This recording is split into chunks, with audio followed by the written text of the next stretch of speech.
I want to talk to you about what makes something a monomial and what doesn't. All right, so to determine if an expression is a monomial, use the following guidelines. No variables can be in the denominator. You can have numbers in the denominator, just not variables. And then nothing can be added or subtracted when in simplified form. Basically, if you combine like terms, there's still a plus or minus sign, it's not a monomial. So before you decide if something is a monomial or not, you have to combine like terms because sometimes it doesn't look like it, but once everything is combined, it really is. So number one is 17 minus c. There are no like terms and there's still a minus sign, so it is not a monomial. Number two, 8f squared g. There's no plus or minus signs and no variables in the denominator. So yes, that is a monomial. It's okay that it has exponents, that's fine.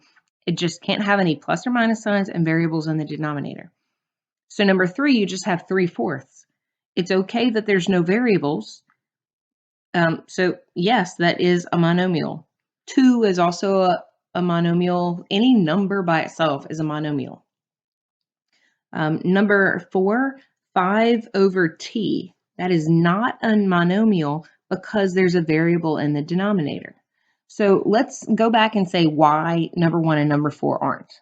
All right, number 1 is not because there's a minus sign. Number 4 is not because there's a variable in the denominator. And that's why. That's all. So if you just remember those two rules, so nothing can be added or subtracted when in simplified form, so make sure it's simplified first, and no variables can be in the denominator. Also, we're not there yet in class, but if you have any variables inside a radical, that's not either, okay? So no variables can be in a radical, but we haven't gotten there in class yet, but we will.